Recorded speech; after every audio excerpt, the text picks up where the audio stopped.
Então, sim. Agora, uma parte mais técnica.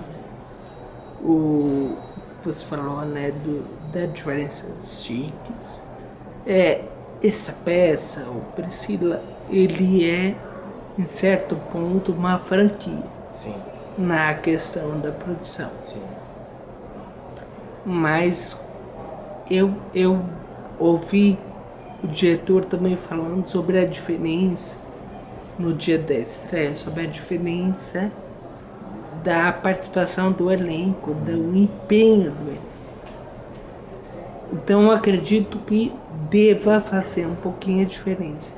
Então, eu queria perguntar o seguinte: existe alguma os diretores oficiais que vieram de fora, eles, de uma certa maneira, eles direcionaram, foram muito rigorosos na questão da interpretação, deixando mais livre, vocês puderam criar livremente o personagem. Eu acho essa pergunta que você está fazendo maravilhosa, porque normalmente tem uma visão, as pessoas têm uma visão de teatro musical quando é uma franquia, que é um enlatado, que é uma coisa que os caras veem e falam, levanta o braço aqui nessa hora, essa hora você vai fazer assim, essa hora você vai fazer assado. A gente teve uma oportunidade muito bacana de trabalhar com os australianos, que são os criadores, que criaram em Sydney, depois foram levando para todos os lugares do mundo, inclusive para Broadway, que eles têm uma visão de teatro muito legal. Então eles deixaram a gente muito livre, assim, especialmente, obviamente tem umas diretrizes, tem umas coisas de personagem, de construção, eu acho que é mais isso, eu acho que é mais aquilo, ou mesmo de coreografia, que é mais técnico, que você tem que seguir rigorosamente, ou mesmo de canto, mas a parte de interpretação eles deixaram a gente muito livre. Então eu lembro que teve até um dia que eu comentei com a Tânia Nardini, que é a nossa diretora residente, falei, Tânia, eles não estão falando nada, coisa de ator, né? Eu falei, eles não estão falando nada, e aí, o que tá rolando? E ela falou, eles estão tranquilos com o que você está fazendo, então é sempre uma troca, né? Assim, quando você tem uma parte de direção que te permite isso, que você pode criar, e ele fala, putz, isso é legal, não, isso talvez não seja tanto, vai para outro caminho. A gente teve total liberdade na parte de interpretação com eles. E eu acho que o fato deles terem uma admiração pelo elenco brasileiro, que eu acho que eles nem sabiam que eles teriam, né? Porque normalmente as pessoas têm uma ideia do nosso país que nem sempre corresponde com o que as pessoas acham que é. Então eles se surpreenderam muito, de repente eles chegaram aqui e viram um elenco de 27, 28 pessoas preparados e disponíveis para trabalhar, sem ficar miguelando, sem ficar, entendeu? Todo mundo ali disponível para dar, vai assim, vai mais, todo mundo indo com tudo. Então a gente teve uma liberdade, eles foram maravilhosos, assim, obviamente seguindo as diretrizes do que eles queriam, mas a gente teve liberdade para criar tudo. O diretor musical, o Spud, que é um super diretor musical, e que é super chatinho com coisa de nota, com questão de harmonia, não sei o que, também deixou a gente muito livre, porque ele gostava muito de ver a maneira como a gente interpretava as músicas, como a gente interpretava a canção, não simplesmente cantar bonito, né?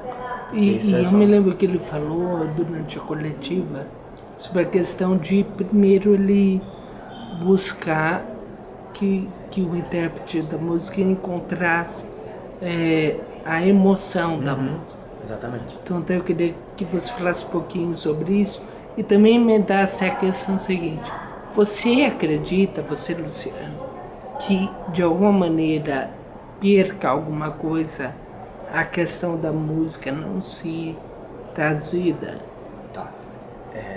E acho que primeiro que você perguntou sobre o Spud, né? É muito bacana a maneira como ele trabalhou com a gente, porque num primeiro momento você tá pegando música, tem muita música pra pegar, então você tá pegando a música, então você erra a nota, você vai, você se caga na harmonia, a harmonia não vai, não rola. E ele, e aí você fala, puta, o cara é gringo, ele vai brigar comigo, vai não sei o quê, e ele numa tranquilidade, bicho, numa paz, você fala, não, isso você vai fazer depois, isso não é isso que me importa agora não, agora me importa que você entenda o que você tá fazendo, que você tenha a emoção do que você tá fazendo. Então, isso eu acho que pra ele era o principal. Ele falou uma vez pra mim, ele falou, você faz teatro com música. Porque é isso, né? É uma coisa só, é uma unidade, é o teatro musical. Você faz as duas coisas ao mesmo tempo. Não dá simplesmente pra você achar que você cantar tá tudo bem, ou você só atuar tá tudo bem, tem que juntar. E o Spud fez isso com a gente, com todo o elenco, não só com os principais, mas com o ensemble, com as músicas de coro, qual era a energia daquela música, qual era a intenção daquela música. E nesse caso especificamente sobre a questão de não serem as músicas traduzidas, eu acho que não perde, porque são músicas que praticamente todo mundo conhece, né? São músicas, tem alguns números que seria impossível mesmo de traduzir, que são números onde as drags estão dublando, que são números de show, que já não seria aconselhável, eu acho, mesmo que fosse uma música não tão conhecida, porque é um número de show, não faz muita diferença. Ele está contando a história, mas ele está contando a história de uma maneira que não é a letra da música especificamente que está contando, está só botando a história pra frente. E nesse caso especificamente são músicas muito conhecidas, então de alguma maneira as pessoas já têm isso no imaginário, não é uma coisa que interrompa a ação da história, a ação dramática. Eu me lembro que assim, a de Paulo, uma época, ela falou que existem estilos de musical. Por exemplo, esse seria um musical que as músicas não foram compostas. Exatamente. É o que eles chamam de jukebox musical, que é quando eles pegaram a trilha do filme e transformaram no musical.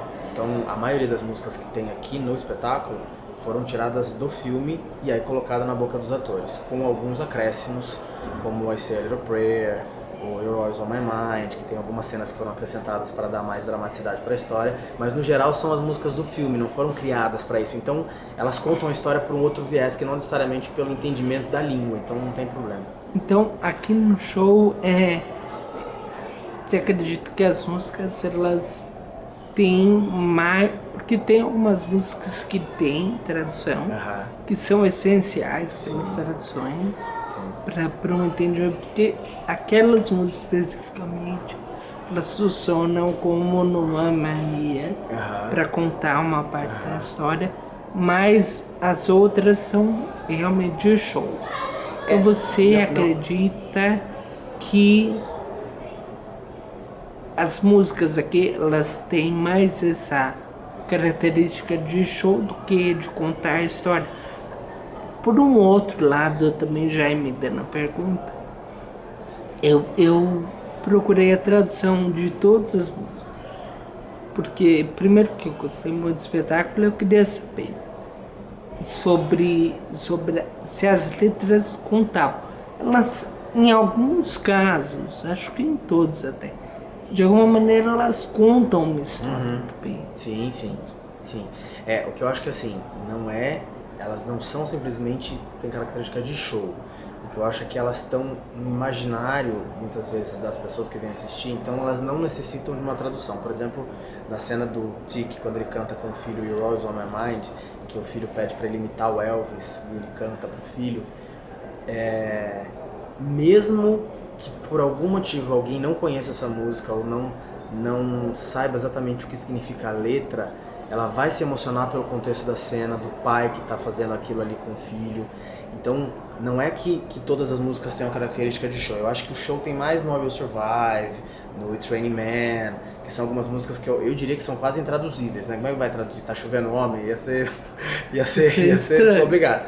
Mas tem outras músicas que elas contam a história mesmo estando em inglês. Então, a cena do funeral, quando a Bernadette canta Don't Leave Me This Way, mesmo que alguém não entenda o inglês, pela ação da personagem dela, pela ação das pessoas em volta, dá pra se entender que tá se falando do que tá se falando. Entra aquilo que o Bud falou pra vocês, que é a emoção da música. Exato. Vocês tiveram essa característica. Exato. A gente sabe o que a gente tá cantando, então mesmo que em algum momento o inglês não seja tão fácil pra quem tá assistindo, mas tá contido dentro da cena, tá dentro da cena já, então a pessoa vai entender.